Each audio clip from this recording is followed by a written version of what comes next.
احنا خلصنا الجولة التانية من الدوري الانجليزي، والتحكيم الانجليزي مقضيها اخطاء ساذجة جدا. اخطاء ما فيش اي حكام في الدوريات العالم كلها يقدروا يقعوا فيه، لكن حكام الدوري الانجليزي بيقعوا في الاخطاء دي. تعال نحلل مع بعض ايه اللي حصل في الجولة التانية من الدوري الانجليزي، ايه الاخطاء الحكام وقعوا فيها. تعال نحللها ونشوفها مع بعض. اول حاجه في ماتش ارسنال، كوره كانت مع جوردن ايوب في الشوط الثاني، وتومياسو جه من ظهره وشده. تومياسو اوريدي كان واخد انذار. شوف اللقطه دي بعينك تقول ما هو فعلا انذار تاني طبيعي، لان هو رايح بهجمه مرتده وهو عطله في نص الملعب، هتقول ده انذار تاني. لكن ده من نظرتك انت او من زاويتك انت، زاويه الحكم كانت مختلفه تماما. تعال نشوف بقى اللقطه بزاويه الحكم.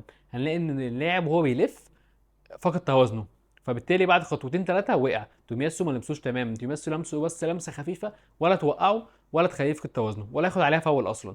الحكم اداله انذار تاني وطرده من الماتش. هتقول ماشي، الحكم عايز يسيطر على الماتش وعايز يدي انذارات سريعه. هقول لك ماشي يا عم. تعال نرجع قبلها ب 10 دقائق بالظبط. فاول لارسنال، الكره اتلعبت بسرعه لنكيتيا، الحارس مرمى دخل عليه، مسكه من رجله، ضربه جزاء صحيح تمام مفيش مشكله. الفار قال لك لا استنى، في هنا حاجه غلط حاصل جوه منطقه الجزاء.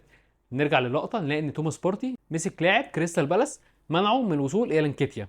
الفار شافها مره واثنين وثلاثه وقال لك ما فيهاش حاجه واتحسبت ضربه جزاء وجات جون. طيب اشمعنى دي فاول ودي مش فاول؟ وده اول غلطه. في مانشستر يونايتد وتوتنهام، جرناتشو شاط الكوره من بره منطقه الجزاء، جت في ايد روميرو. تعال بقى نحلل اللقطه، هل ايد روميرو في وضعها الطبيعي؟ لا. طب هل الكوره جت في مدافع تاني مثلا من توتنهام وردت في ايد روميرو؟ لا. طب هل روميرو كان قريب من الكوره لحظه ما طلعت من رجل جرناتشو؟ برضه لا.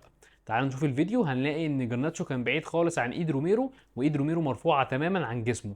الكره جت في ايده عكس اتجاهها، خرجت بره، واللقطه دي الفار شافها وما حسبش فيها ضربه جزاء. وبالمناسبه مايكل اورفان اتمنع ان هو يحكم في الجوله الثالثه من الدوري الانجليزي بسبب الغلطه دي، وبالغلطه دي برضه مانشستر يونايتد خسرت الماتش.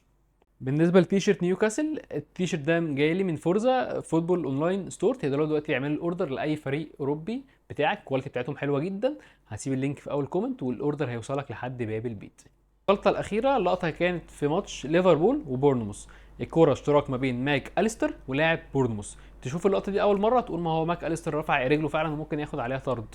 اقول لك لا، تعال نشوف الفيديو مع بعض. هتلاقي ان اللاعبين هما الاثنين رافعين رجليهم وهما الاثنين مشتركين في الكوره.